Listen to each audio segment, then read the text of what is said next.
Hi everyone, welcome to another video on Jujutsu Kaisen. In today's video, I will be doing a guide on how to play Satoru Gojo. Now, there are already quite a few build guides for Gojo out on YouTube, where people talk about the best skills, best recollection, best team composition, etc. However, one thing I feel a lot of people don't actually talk about is the type of enemies your Gojo will be facing up against, and what attacks should you use depending on those different situations. Because to me, if I have to summarize, one thing about Gojo, what's the most important thing about Gojo, it's actually going to be turn management or turn allocation. Because Gojo can only be on the field for 7 turns. And what you're going to do in those 7 turns is not just going to be down to what recollection or what skills you have. It's also going to be down to what enemies are you going to be facing. Simple example, imagine you are in a battle where there are 3 waves of enemy and each wave have 4 enemies inside them. You need to then kill off 12 enemies within those 7 turns. Now compare that against another situation when there's just one single boss and just need to do as much damage as possible. The moves you're going to use in those two situations are going to be completely different, and therefore you can't really just say this is the best build for Gojo without taking that into consideration. And that's kind of why in today's video I'm going to do my guide slightly different to what you may have seen from other videos. Rather than starting off with what skills or what recollections, etc., you want to use on Gojo or focus on Gojo, what I'm actually going to do instead is I'm going to talk about the different type of situation you may face when you're playing Gojo, and then depending on those situations, what is the game plan or what is the strategy that you really want to pull off with Gojo in those 7 turns in order to clear that stage. And then once we actually figure out what exactly is the strategy or what exactly is your game plan, we will then talk about what are the skills that you need in order to execute that game plan. What are the recollection best suited for that game plan, or what kind of team composition do you want to play Gojo in order to actually do that correctly, right? So that's basically going to be the way I'm going to do my guide today. So it's going to be slightly different to potentially all other guides you have seen on Gojo, but hopefully this will bring a new perspective and a new way of thinking to you guys and help you guys as you actually play Gojo yourself. Okay, so now let's talk about the different situation your Gojo may be in when you're facing up against enemies. To me, we can kind of categorize them in 2 dimensions. One is how many enemies there are, one is how strong are the enemies. And to me, those two would basically be able to capture all of the different situations you will see. Because let's imagine the example I gave earlier, if there are 3 waves and there are four Sorry, yeah, if there's 3 waves and there are 4 enemies in each one of them, you are basically going to get loads of enemies. However, they may be just all mobs, so very easy to kill, in which case you'll be in this quadrant. However, you could also get another situation where there's just one enemy, one boss enemy, in which case the enemy will be very strong. However, there's no many of them, and therefore you will be in kind of this bottom right corner. And then also you can get some hybrid situation where, for example, the first 2 waves may be mobs, and then you have a boss alongside with maybe some other minions in the last wave, in which case there will be a lot of enemies, and also there is a strong enemy, so you'll be then in this kind of top right quadrant. I'm gonna ignore kind of the bottom left quadrant here because that's basically the scenario when there's hardly any enemies and they're all really weak, so you don't need any game plan for that. You can just literally beat it however you want, right? So that's kind of why there's nothing here in the bottom left. Okay, now let's start off with the first dimension, which is how many enemies there are. So to me, there is going to be a cutoff point of 10 enemies, and I will talk about why 10 is a very important number for Gojo. And that is because Gojo basically have 2 types of attacks, right? So if we go back to this, Gojo have single target attack in his skill 1 and skill 2, a buff in his skill 3, and then an ultimate attack which is an AoE. If I am to only use single target attack every single turn, maximum number of enemies I'm able to kill is going to be 7. Right, because I can only be on the field for 7 turns, and I can only kill 1 enemy per turn with a single target attack. However, now let's imagine actually I have my ultimate ready, which you should definitely have enough energy to use ultimate at least once within those 7 turns. Then what happens is that you can have 6 attacks using single target, and then another AoE, which can, depending on how many enemies are in that wave, you can kill up to 4 enemies in a single time. So that basically means in total, you can have Gojo to kill off at least, well, at most 10 enemies, provided you're able to one-shot every single one of them with your attacks, etc. So that's basically the limit of how much Gojo is able to do in a normal playthrough. However, what happens when you have enemies which are more than 10? right? Let's say, for example, there are 11 enemies or 12 enemies. Then in those situations, there's no way for Gojo to kill all of them by himself normally. Now, you can either bring another DPS or maybe use your other character to help to kill off the remaining one or two, which is fair. However, what you don't have to remember, if that's the case, it's not really a Gojo build anymore. You're playing Gojo alongside with the DPS. So that's kind of what I'm not going to cover those kind of situations today. My video today is more about how to actually play Gojo by himself without the help or support from another DPS character. So in those kind of situations, if you still need to kill off, 11 or 12 enemies, the only way you can do it is that if you can actually use your ultimate attack twice in the battle. And that's kind of what the best strategy when there are loads of enemies, however they're all pretty weak, is going to be a multiple ult strategy, which I'll talk about later on. And now let's think about what if they're not quite 10 enemies. Let's say there's only 7 or 8, but maybe there's a boss at end. So there are still a lot of enemies, and also there is one particular strong one. In that case, because there's still quite a few enemies, you still want to be able to kill them. Kill at least one of them with every single one of your attack. So what you want to focus on is ideally you want to have one kill per turn. However, you also want to be able to do the same on the boss. Maybe also only spend 1 or 2 turns and be able to kill off the boss. And then therefore the strategy you want to use is what I will categorize as a one kill per turn strategy. Once again, I'll talk later on what exactly does that mean, what teams do you want to use, or what skills do you want to use in those situations. And now if we think about when the situation when there are not that many enemies, so for example, there are only the boss battle. If there's only one single boss, you want to do the most amount of damage to that boss as possible. And therefore, what you want to do is you want to stack up as much buff as possible and then go for nuke with your ult. And that's kind of why in the situation where there are only one boss enemy, I would recommend the game plan to be a buff stacking strategy, which once again I'll talk about later on. However, there are also a few rare occasions when there are actually multiple bosses and they are actually at different wave. A very good example is going to be in if we go into this map event, if we go into this formidable battle, remember the score challenge. Basically, what's going to happen is this boss has 3 different phases, and you basically need to kill off the boss in phase 1 and then to deal as much damage as possible in phase 2.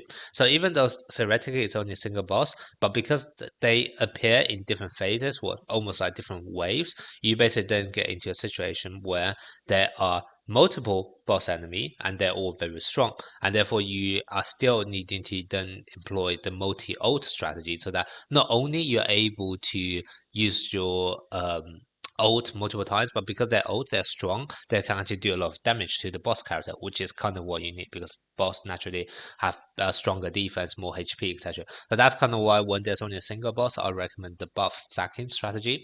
When there are multiple boss but in different waves, I then would recommend the multiple ult strategy instead. Okay, so that's basically kind of the main 3 strategies that I would recommend with Gojo, and then that naturally means 3 different types of team composition. And let's just go through them one by one. All right, let's start off with the one kill per turn strategy, which is kind of my default strategy when I go and beat like 90% of the content in this game. Now, this strategy, as the name says, you are basically needing Gojo to be able to one-shot at least one enemy every single turn. Now, this may seem pretty straightforward beginning of the game because you can just initially one shot anyone with his skill 1. As you move towards end game, this is going to be harder and harder for you to do so, and that's kind of why you normally see when you try to execute this type of strategy, you want to bring 2 buffers onto your team because only with the help of your buffers, your Gojo is actually then capable of one-shotting an enemy. Now, because you need to do this every single turn for the 7 turns Gojo's going to be on, that's kind of why you also want someone like Kaito, who have the ability to raise the curse energy for your whole team. So essentially, he is going to act as the battery, allowing your Gojo, allowing your Nanami and also Yaga, or any 2 buffer to be honest, to be able to actually use buff every single turn. And because all of the buff in this game can be stacked, this type of strategy or this team formation is also very good up against stages when there may be a very a boss at the very end, because boss normally appear, for example, only in wave 3, and by the time of wave 3 you will have already stacked, like say 4 buffs from Nanami and 4 buffs from Yaga. So basically Gojo will be up against that boss with already 8 buffs on him, and that's kind of what makes this formation also suitable for a boss fight when the boss appear after loads of waves of mobs, etc.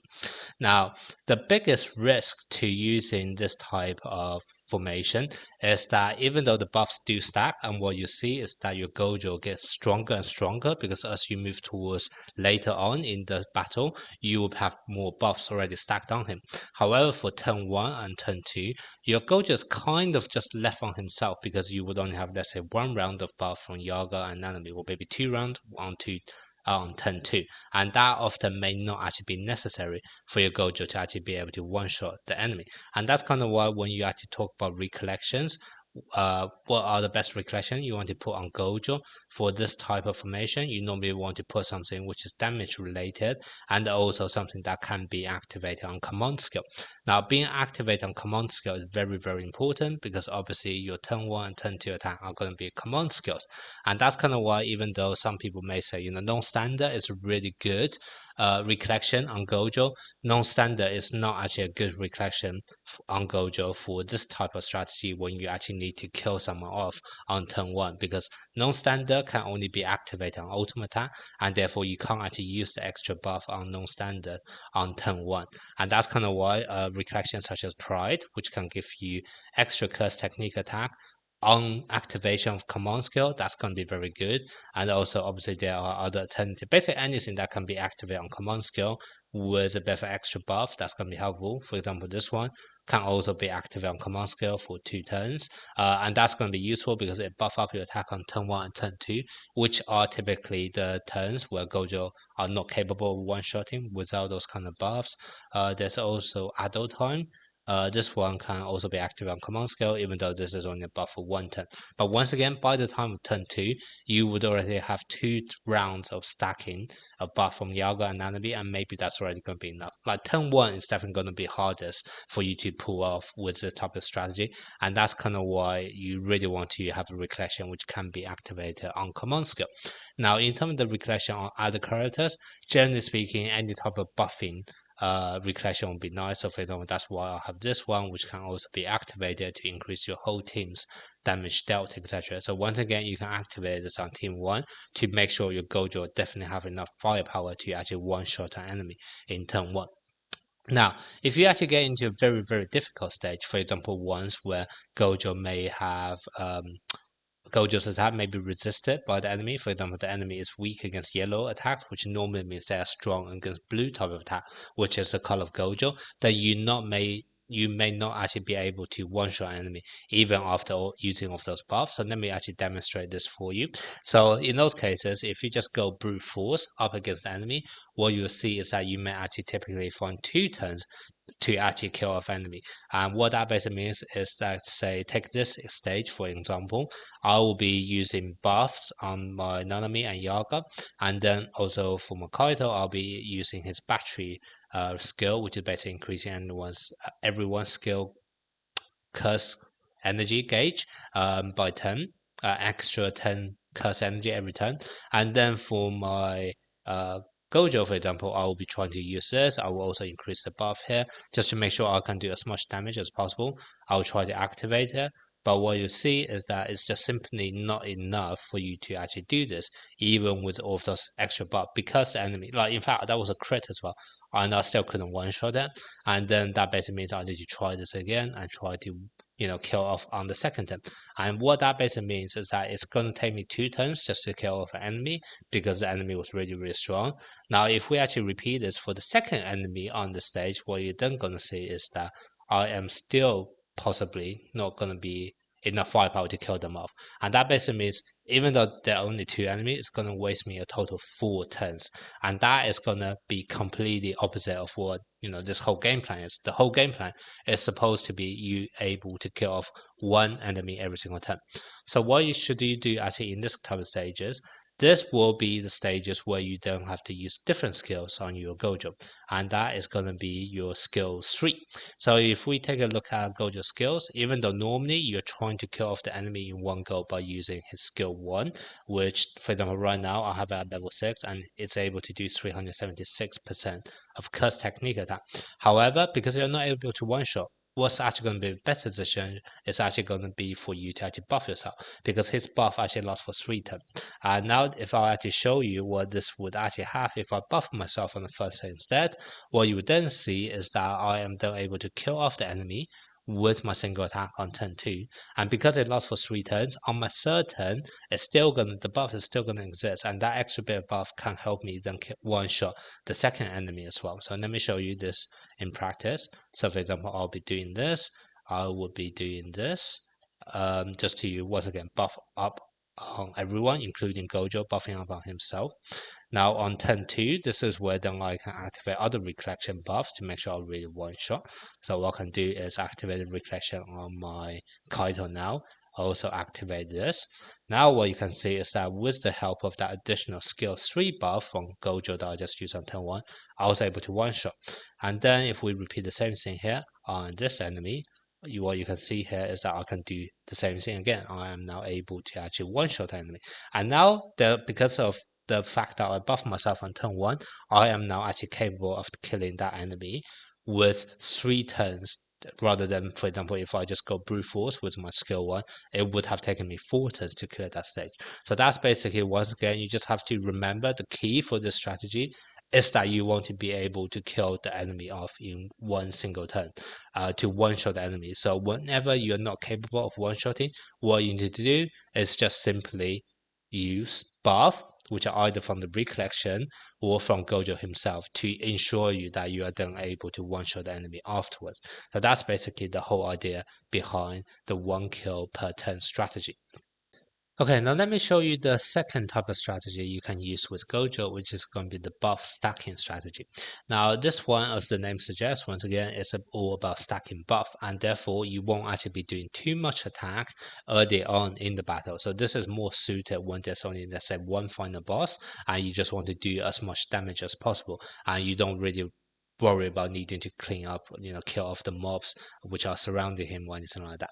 Now, basically the whole idea behind this strategy is that you want to buff up as much as possible on turn 1 to 5, and then go for an ult nuke on turn 6. And the reason why you want to do a nuke on turn 6 is because of this recollection.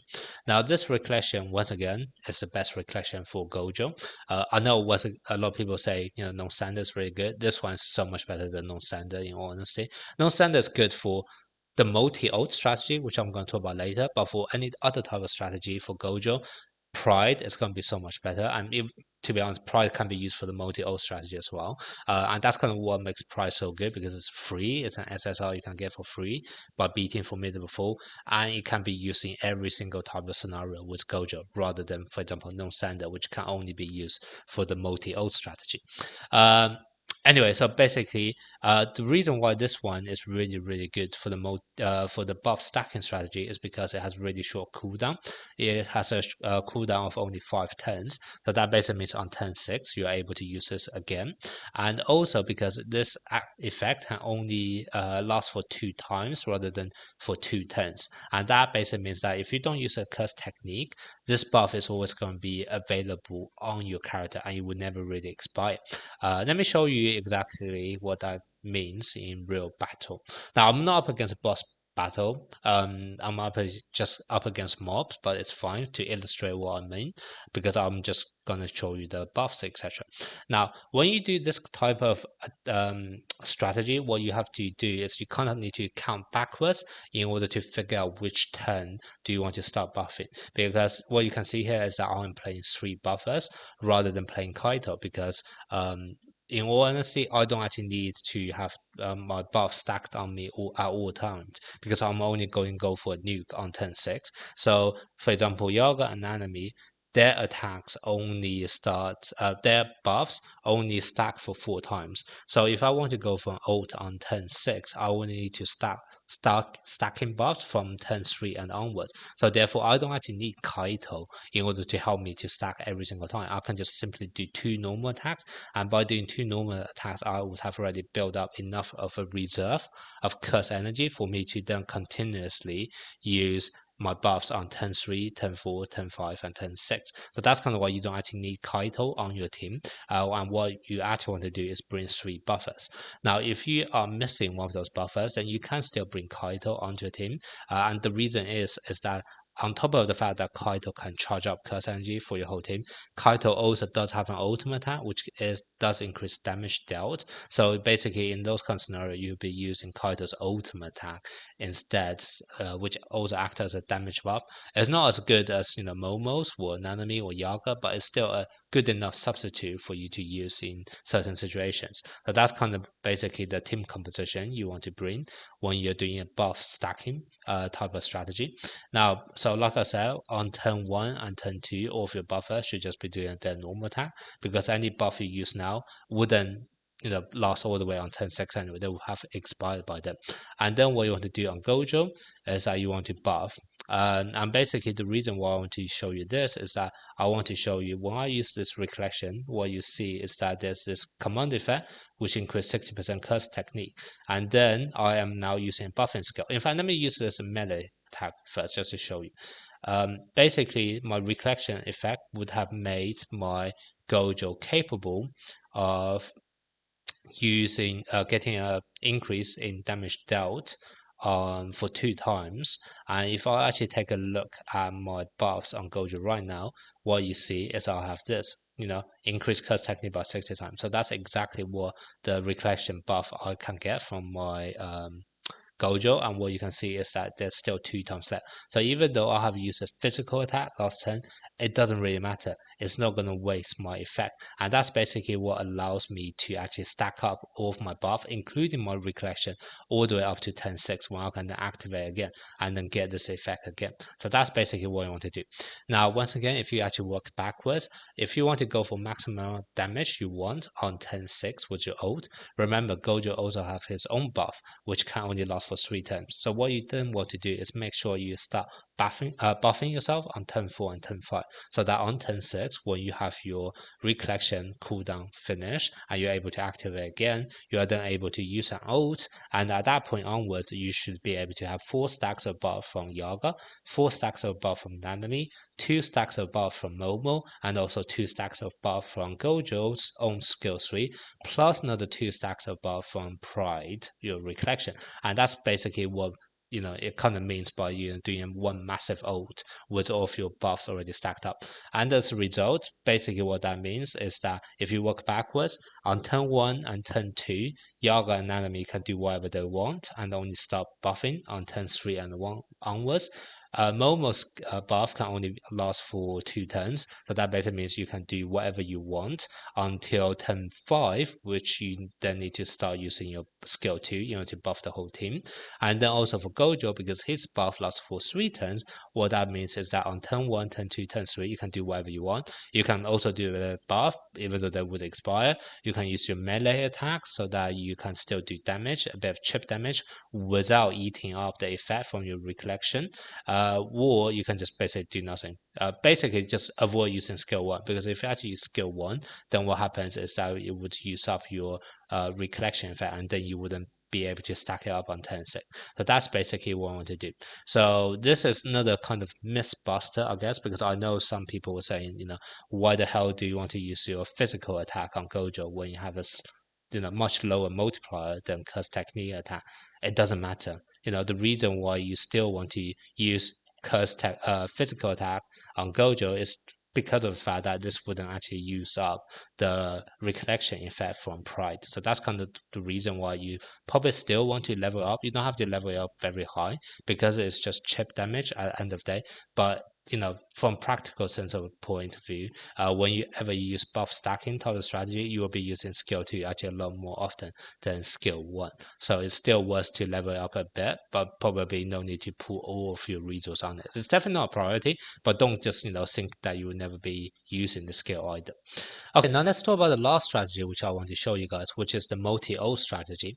Now, just to clarify, when I say multi-ult, it doesn't have to be limited to just 2 ultimate attacks. You can pull off 3 ultimate attacks in one battle as well. Obviously, it's going to be harder and sometimes dependent on the enemy you'll be facing, but it's certainly doable. It just requires a lot of setup beforehand.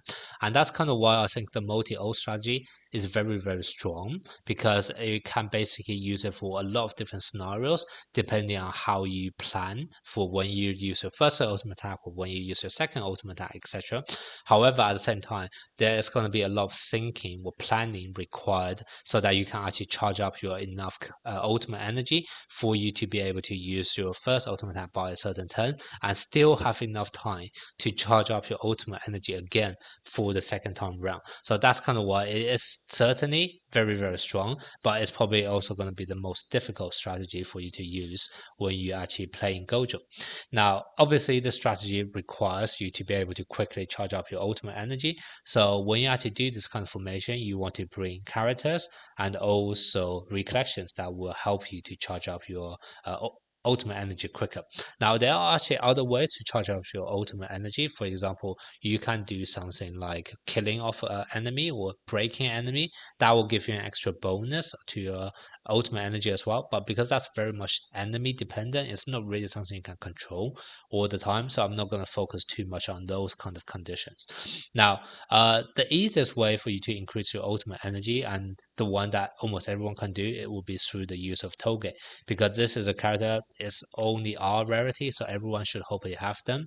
And also his skill 2 is able to increase the ultimate energy for your whole team. And as you level up, you are going to increase more ultimate energy. So if you ever face yourself in a situation where you try to execute the strategy but find yourself to be missing 1 or 2 extra% on your ultimate energy before you can release them, then Toge will be a pretty good character for those kind of situations, because you can just simply level up 1 level higher, and therefore you will then have enough ultimate energy on your Gojo. So that's kind of what Toge is very much helpful for you to actually pull off this strategy. Now, because Toge can only do this on his skill 2, and it does consume 30 curse energy, normally what that means is that you want a lot of curse energy on Toge so that he can actually execute this skill 2 multiple times in one battle. And therefore you may want to, for example, get him to dupe 2 so he get extra 10 curse energy. You may want to play a recollection, which also can give plus 10 curse energy. Or the other scenario is that you actually want to play Kaito in the team, because Kaito once again have this skill which can recover everyone's curse energy by an extra amount for 2 turns. So that's basically going to be very helpful for Toge. Now, outside of using characters to increase your curse energy, you can also use recollections. For example, you can play this recollection, which is able to increase the ultimate gauge fill rate for 2 turns. Now, if you actually play this, first of all, make sure you play this on a support character, because this card increase for the whole team. You don't have to play it on Gojo himself. And then the second thing is that you always want to play this on the first character on the left hand side, because you want to increase how much your curse ultimate energy all of the characters afterwards are going to use. So by playing this on the very first character, you basically make sure all of the characters afterwards can benefit from this effect. So that's kind of why I have him on Yaga, who's in position number 1 here. Now, the other recollection you can also play will be the recollection on Gojo himself. So for example, you can play this one, which can recover 360 ultimate gauge for the character that equip it, which is Gojo.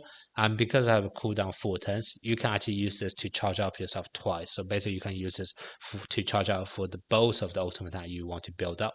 Another good choice would be non-standard, because non-standard, after you dupe it, only after you dupe it, you would then be able to have the effect of I think extra 200 ultimate energy at the start of each wave, and that potentially can even help you to pull off 3 ultimate attacks in 1 turn if you're facing 3 waves of enemy. So that's also a very, very good recollection.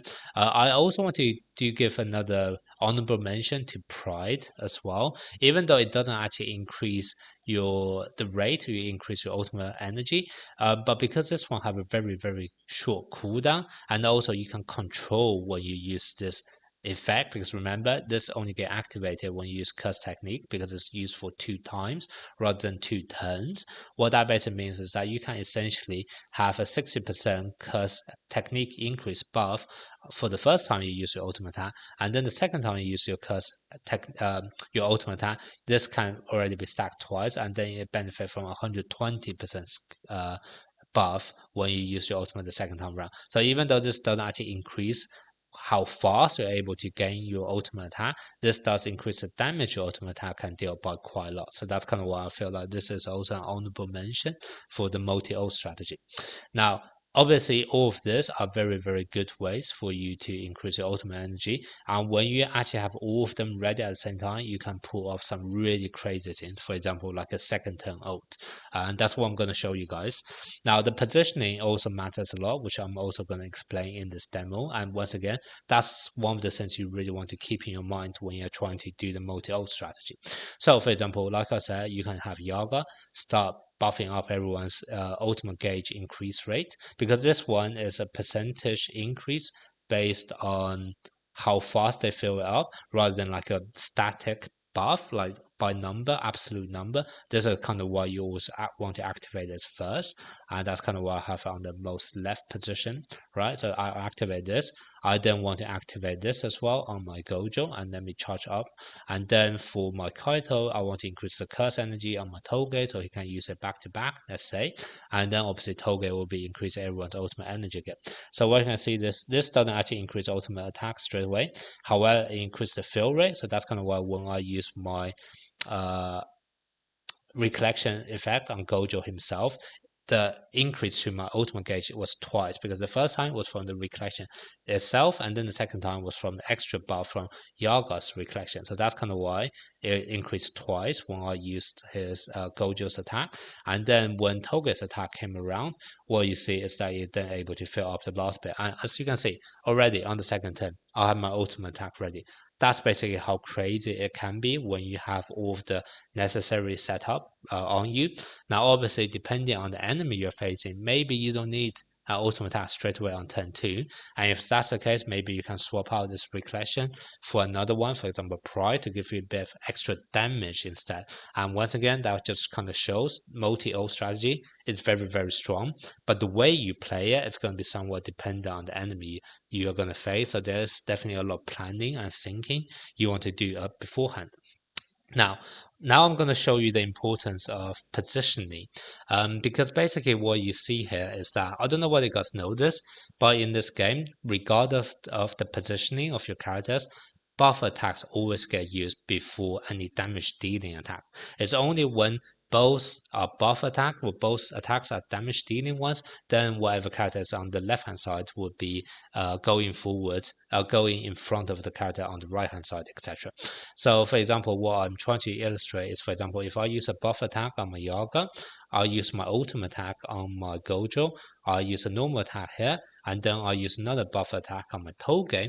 What you see is that even though Toge is placed last in my 4 characters and Gojo is in front of him, because it's a buff attack that my Toge is trying to use, this attack will actually be activated in front of my Gojo's ultimate attack. So for example, if I actually use my skill 2 now, it's going to be kind of wasted, because what you see is that I would be buffing up my ultimate energy on my whole team when Gojo's ultimate energy is still full, and then Gojo will be using his ultimate attack, and that will wipe down my ultimate energy all the way down to 0, and therefore it didn't actually benefit from my Toge's buff, and that's kind of why it's wasted, and basically that's a really annoying thing. And if you actually have a way of somehow letting Gojo using his ultimate attack in front of Toge, then essentially your Toge would get 1 extra turn to buff up your ultimate energy on your whole team or on Gojo, and that's going to be extremely helpful if you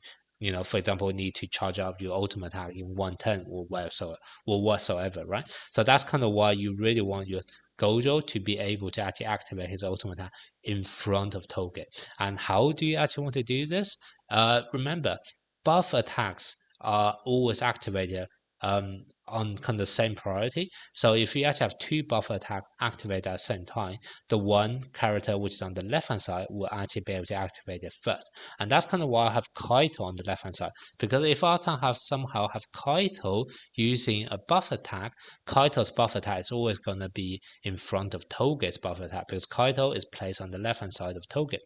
Now, if you actually take a look at Kaito's skill, Kaito has an ultimate attack, which is a buff attack. And what that basically means is that, remember, there's the concept of combo attack in this game. When two characters use ultimate attacks, they will automatically be comboed, and your other character will definitely be using their ultimate attack right after the first character used their ultimate attack. So what that actually means is that because Kaito will be using his ultimate attack, which is a buff, in front of Toge using ultimate attack, this ultimate attack from Kaito will definitely be triggered. And if you can use Gojo's ultimate attack in the same turn at the same time and chain them together, then the attacking order is now actually going to be Kaito first, ultimate attack first, and then that will immediately chain or combo into Gojo's ultimate attack. And only when those two attacks are done, then you have Toge actually start buffing. And that's kind of why it's very, very important. Now, in a lot of scenarios, if your ultimate attack actually already killed off the enemy, then you wouldn't actually be able to pull this off, because, you know, if the enemy is already dead, then Toge wouldn't even get his turn to move. So I can't actually show you this in real battle. But in some scenarios, when let's say there's only one boss at the very end, and you want to do two ultimate attack on that boss, the boss wouldn't be killed off. So if you can actually chain Kaito's ultimate attack into Gojo's ultimate attack, the boss hasn't been killed off, so that means Toge can still use his move this turn. Toge would then use his skill 2, and that immediately would then charge up Gojo's ultimate energy by a tiny bit, and that basically gives you one extra free round of charging up on your Gojo's ultimate energy. So that's basically another trick that you can try to use in order to charge up your ultimate energy quickly on your Gojo.